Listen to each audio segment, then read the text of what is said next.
जैसा कि पार्ट 4 में हमने दो फार्मूलों को टारगेट किया था, तो पहले फार्मूले पे हम लोगों ने पूरा क्वेश्चन को देखा। अब दूसरे फार्मूले को हम लोग देखने जा रहे हैं। ये D by d x f1x upon f2x,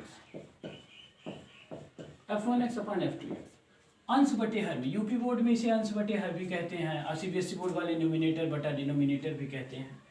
तो आप जिस प्रकार इसे समझना चाहें आप समझ सकते हैं, हम हर प्रकार से बता देंगे आपको। तो देखिए इस प्रकार के फंक्शन का डिफरेंशिएशन कैसे किया जाता है वो हम सूत्र लिखने जा रहे हैं। इसमें क्या होता है, अंश बटे हर में सबसे पहले f2x D by d x f1x plus f1x D by d x f2x upon f2 का होल स्क्वायर। ये फॉर्मूला है, इस फॉर्मूले पर हम लोग देखेंगे। तो चलिए इस पे एक क्वेश्चन लेते हैं, फिर आपको दिखाते हैं। देखिए क्वेश्चन है y is equal to sine x upon e power x, sine x upon e power x. इस प्रकार के खंड को कैसे आप डिफ्रेंशिएट करेंगे, ये फार्मूला लगा के। अब यहाँ tan x upon e power x हो सकता है, cosec x e power x हो सकता है, या sign inverse e power x हो सकता है, कॉस इनवर्स हो सकता है, tan इनवर्स हो सकता है। आप यहाँ कुछ भी खंड ले सकते हैं, लेकिन फॉर्मूला उसमें सेम होगा। तो चलिए दिखाते हैं। फिर दोनों पक्षों का अवकलन करने पर y is equal to d by d x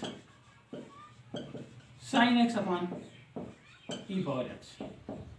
देखिए ये हमारा f1 है, ये हमारा f2 है। तो हम अकॉर्डिंग टू फार्मूला, फार्मूले के हिसाब से जब आप चलेंगे तो देखिए क्या होगा कि f2 क्या है, e power x d by d x sine x, f1 क्या है, साइन एक्स, f1 है, तब यहाँ sine x d by d x e power x upon f2 का स्क्वायर ई पावर एक्स का होल स्क्वायर। ओके, देखिए फॉर्मूले को अप्लाई कर दिया गया। Divide by d x e power x, sine x को डिफ्रेंशिएट करेंगे तो cos x, sine x e power x upon e power x का होल। फिर बाद में आप गुणा करेंगे तो हो जाएगा ई power x cos x e power x sine x. E power x दोनों फंक्शन में है तो हम ई पावर एक्स को कॉमन कर लेंगे। ई पावर एक्स जब कॉमन हो जाएगा तो बचेगा ई पावर एक्स का whole square. E power x whole square से ई पावर स्क्वायर से ये कैंसिल हो जाएगा।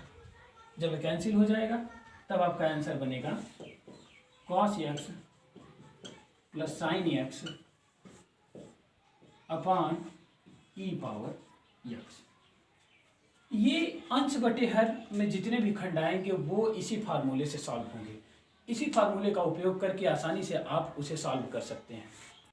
y equal to sine inverse upon x के खंड में हम एक सवाल देखना चाहेंगे, क्योंकि इसमें जो है अभी मैंने एक सिंपल खंड लिया था, मैं एक डिफिकल्ट खंड लेना चाहता हूँ। y बराबर साइन इनवर्स x अपान ई पावर एक्स। यदि इस खंड को डिफरेंशिएट किया जाए तो किस प्रकार किया जाएगा। ओके, तो देखते हैं दोनों पक्षों में डिवाइड बाई डी एक्स,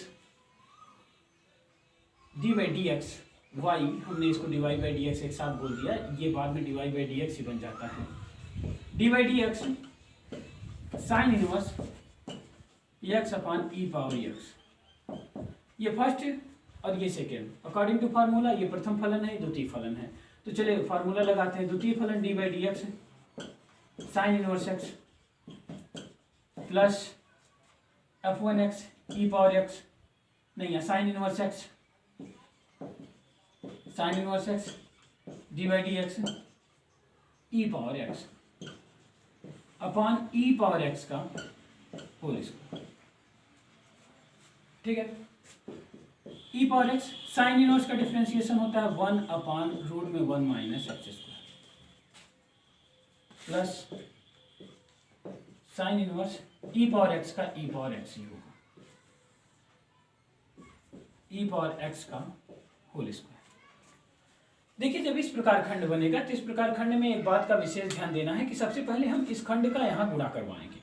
गुणा करवाने के बाद जब यह गुणा कर लेगा, अप्लाई कर लेगा, तो यह अंश बटे हर में बनेगा और पुनः इससे ये हम भिन्न के नियम से, भिन्नों के नियम से, फ्रैक्शन के रूल से इसे ऐड करेंगे जोड़ने के बाद, तब ये नीचे आएगा। यदि हम इतना रूल नहीं करेंगे तो ये हमारा गलत होगा। देखिए इस पे ध्यान से देखिए,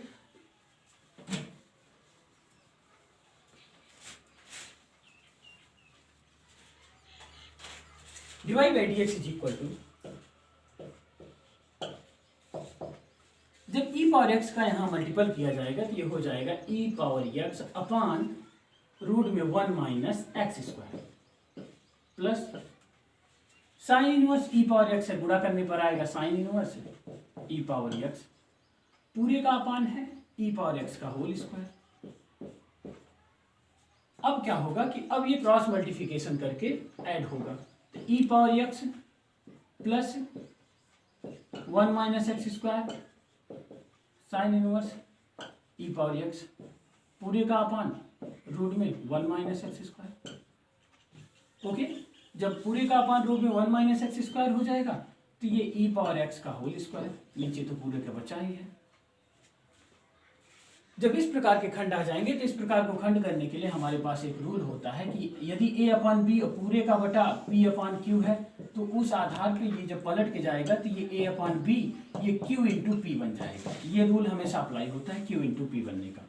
ओके, तो ये जैसे ही ऊपर जाएगा ये e power x plus root में 1 minus x square sine inverse x e power x, यहाँ x होना चाहिए। ओके, नीचे आएगा रूट में 1 minus x square e power x का whole square. E power x जब कॉमन करेंगे तो ई पावर एक्स कॉमन करने पर 1 minus x square sine inverse x e power x upon root में 1 minus x square e power x का whole square. E power x का whole square से ये ई पावर एक्स कैंसिल हो जाएगा, जैसे ही कैंसिल हो जाएगा तो ये आपको आंसर मिलेगा। ई पावर एक्स से ई पावर एक्स जब कैंसिल तो दोनों कैंसिल होने के बाद ये लास्ट में आपका आंसर मिलेगा। इसे आप x ई पावर x के रूप में भी लिख सकते हैं या ई पावर x रूट में 1 माइनस एक्स स्क्वायर आप बता सकते हैं यहाँ पे। ओके, ये खंड जो है सिंपल सा, ई पावर x जब यहाँ कॉमन लिया जाएगा तो यहाँ 1 प्लस हो जाएगा, तो 1 प्लस रूट में 1 minus x square sine inverse x e power x. ये खंड जो है क्लियरली आप कॉमन करने के बाद आपको मिलेगा